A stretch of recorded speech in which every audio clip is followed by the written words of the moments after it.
Welcome back guys. आज इस video में हम बात करने वाले हैं अपर्चर के बारे में कि अगर आप DSLR से वीडियो शूट करना चाहते हैं तो सबसे पहला जो पॉइंट आ जाता है कि कैसे इमेजेस में डेप्थ क्रिएट करी जाए और उनका आप कैसे फ़ायदा उठा सकते हैं। अगर आप एक प्री वेडिंग शूट करते हैं या यूट्यूब के वीडियोज़ बनाते हैं या आउटडोर लैंडस्केप शूट करते हैं, ये वीडियोस देखने से आपको आपके इमेजेस में डेप्थ कैसे क्रिएट करनी है उसका बहुत अच्छा आइडिया लगेगा, क्योंकि प्रैक्टिकल और थियोरेटिकल दोनों बताने वाला हूं। तो देखते हैं कि अपर्चर कितना हेल्प करता है। मैं हूं ध्रुविंजन फ्रॉम DSLR एकेडमी। सबसे पहली चीज समझने वाली बात यह है यहाँ पर कि अपर्चर काम क्या करता है। अपर्चर सिंपल सा एक हॉल है जहां से लाइट ट्रैवल करके सेंसर तक पहुंचती है। अगर आपको अपर्चर से रिलेटेड अगर कोई भी इशू है या प्रॉब्लम है तो मैं ऑलरेडी इसके ऊपर एक वीडियो बना चुका हूं जिसके अंदर पूरा थियोरेटिकल सब्जेक्ट है, वो देख के आप समझ सकते हैं। तो यहां पर पॉइंट ये आता है कि अगर आप फोटोग्राफर हैं या वीडियोग्राफर हैं, दोनों के अंदर अपर्चर सेम काम करता है, यानी कि लाइट की क्वांटिटी को सेंसर तक पहुंचाना उसका फर्स्ट काम है। और सेकंड उसका जो रोल है वो ये है कि डेप्थ कैसे क्रिएट करी जाए। अब डेप्थ एक्चुअल में है क्या, वो सबसे पहले हम समझेंगे कि डेप्थ का काम होता है कि जिस पॉइंट पे आप फोकस कर रहे हैं उसका फॉरग्राउंड और बैकग्राउंड आपको ब्लर मिले।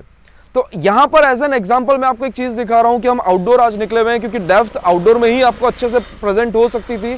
तो मैंने आपके सामने एक ट्री को फोकस कर रखा है। अब इसके ऊपर जैसे ही मैं 1.4 अपर्चर पे कैप्चर कर रहा हूं, मैनुअल मोड पे मेरा कैमरा है, जैसे ही मैंने 1.4 अपर्चर पे कैप्चर कर रहा हूं तो ये वीडियो आप जो देख पा रहे हैं, background completely out of focus है और मेरे को बिल्कुल आइडिया नहीं लग पा रहा कि बैकग्राउंड में है क्या। ऐसे बिग अपर्चर्स का आप यूज वहां कर सकते हैं जब आपका बैकग्राउंड हो वो प्रॉपर नहीं हो या फिर उतना क्लियर नहीं हो, या फिर आपको उसको अगर अच्छे से आपको ड्रामेटिक इफेक्ट अगर देना है तो आप बिग अपर्चर यूज करके और आप अच्छा सा बैकग्राउंड क्रिएट कर सकते हैं, क्योंकि ब्लर हो जाने के बाद वो बहुत इफेक्टिव दिखता है।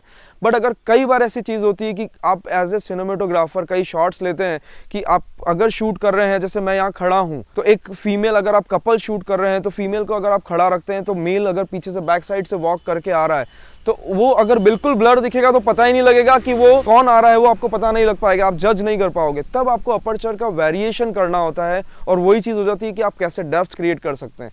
तो जैसे जैसे आप अपर्चर को बढ़ाते जाते हैं, यानी कि आप अपर्चर को स्मॉल करते जाते हैं, तब 1.4 से आप 2.8, 4, ये अलग अलग एग्जांपल्स मैंने आपके सामने क्रिएट कर रखे हैं कि जैसे ही मैं 4 अपर्चर पर आया मेरे को बैकग्राउंड और क्लियर दिखता नजर आया, कि बैकग्राउंड की जो शार्पनेस है वो और ज़्यादा क्लियर हो गई है। अब 4 से जैसे ही मैं वापस 5.6 अपर्चर पे आया हूँ तो आप देखिए मेरे को बैक साइड की ट्रीज और क्लियर नज़र आ रहे हैं। तो ये एक इंपॉर्टेंस है अपर्चर की, जैसे जैसे आप अपर्चर को स्मॉल करते जाएंगे आपको शार्पनेस ज़्यादा बढ़ती जाएगी। हाँ, अगर मैं मैनुअल मोड पे शूट कर रहा हूँ तो मेरे को ध्यान ये रखना है ज़रूर कि वहाँ पर मैं शटर स्पीड से मैं लाइटिंग को मैनेज करता रहूँ, क्योंकि जैसे जैसे मैं अपर्चर को चेंज करूँगा लाइट कम होता जाएगा, तो मैं शटर स्पीड को स्लोअर करके लाइट को बढ़ा सकता हूँ। बट अपर्चर वेरिएशन करने का एक सबसे अच्छा रीज़न जो मैंने आपको बताया है कि डेप्थ आप कैसे क्रिएट कर सकते हैं। तो जैसे जैसे मैं 8 अपर्चर पर आया तो आपने देखा होगा यहाँ पर कि मैंने ISO का वेरिएशन करना पड़ा। वो ISO का वेरिएशन क्यों किया, क्योंकि शटर स्पीड को मैं 50 से डाउन नहीं कर सकता वीडियोस के अंदर। तो यहाँ पर आपको रियल टाइम अगर शूट करना है तो 50 का शटर आपका एक परफेक्ट शटर सेट हो जाता है, उसको लेकर आप शूट कर सकते हैं। बट अगर आपका एक्सपोजर मैनेज नहीं होता, अगर आप मैनुअल मोड पर शूट कर रहे हैं तो आपको एक्सपोजर मैनेज करना बहुत ज़रूरी है। तो अगर मैं 8 अपर्चर या 11 अपर्चर पर गया तो मेरे को इमीडिएट ISO का वेरिएशन करना पड़ा 200 से लेकर 400 तक। जैसे ही मैंने वेरिएशन किया और मेरा इमेज जो मेरा वीडियो है वो एकदम परफेक्ट हो गया और मेरे को रिजल्ट्स बहुत बेहतर मिले। तो यहाँ पर हम कोई शूट नहीं देख रहे थे, यहाँ पर मैं आपको एक अपर्चर की इंपॉर्टेंस बता रहा था कि कैसे डेप्थ को आप अच्छे से क्रिएट कर सकते हैं आपके वीडियोस में, और ये हर एक जगह काम देते हैं। चाहे आप एक प्री वेडिंग शूट कर रहे हैं, चाहे कोई प्रोडक्ट का शूट कर रहे हैं, चाहे वेडिंग के अंदर आप एक रिसेप्शन शूट कर रहे हैं, आप कोई भी टाइप का वीडियो अगर शूट कर रहे हैं, अगर आप बैकग्राउंड या फॉरग्राउंड थोड़ा बहुत दिखाना चाहते हैं तो आपके पास सिर्फ एक ही चीज़ की इंपॉर्टेंस आपको रखनी है, वो है अपर्चर।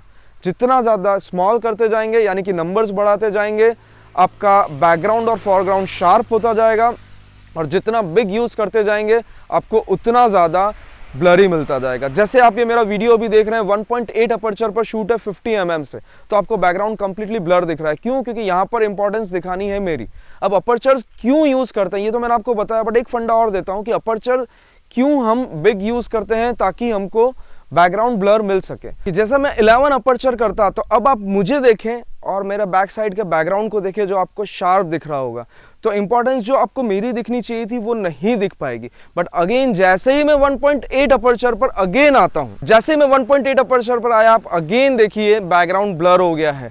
यानी जिस चीज की इंपॉर्टेंस आपको दिखानी है वहां पर फोकस करना है, और बैकग्राउंड को अगर ब्लर करना है तो आपको बिग से बिग अपर्चर यूज करना होगा। तो इंपॉर्टेंस जिस चीज की आपको अगर प्रेजेंट करनी है, कोई भी चीज हो सकती है वो, चाहे आप प्री वेडिंग में कपल हाईलाइट कर रहे हो, चाहे आप एक प्रोडक्ट का शूट कर रहे हो, चाहे आप लैंडस्केप शूट कर रहे हो, आपको आपकी जिस पॉइंट की इंपॉर्टेंस दिखानी है, आप उसके लिए अगर बैकग्राउंड ब्लर होगा तो ही उस चीज़ की इंपॉर्टेंस दिखेगी, अदरवाइज वो नहीं दिख पाएगी। तो ये कुछ इन्फॉर्मेशन जो मैंने आपके साथ शेयर करी है अपर्चर से रिलेटेड, ये फोटोग्राफी और वीडियोग्राफी में दोनों में पैरेलली वर्क करती हैं। आप एज ए रिसेप्शन शूट कर रहे हैं, रिसेप्शन में अधिकतर लोगों को ये चैलेंज होता है कि जहां पर ग्रुपिंग आता है, फ्रंट कपल तो फोकस में होता है, बैकग्राउंड ब्लर हो जाता है। और डीएसएलआर जो सिनेमेटोग्राफर्स हैं, वीडियोग्राफर्स हैं, उनके सामने चैलेंजेस हमेशा बने रहते हैं। तो आप ये चीज़ अप्लाई करें, और आप अगर अपर्चर्स को स्मॉल करते जाएंगे तो आपको शार्पनेस बढ़ती जाएगी। तो ये कुछ इन्फॉर्मेशन जो मैंने आपके साथ शेयर करी है, आपको ये प्रैक्टिस करने से ही समझ में आएगी। तो प्रैक्टिस करिए और सीखते रहिए और बने रहिए इस चैनल के साथ जिसका नाम है DSLR एकेडमी।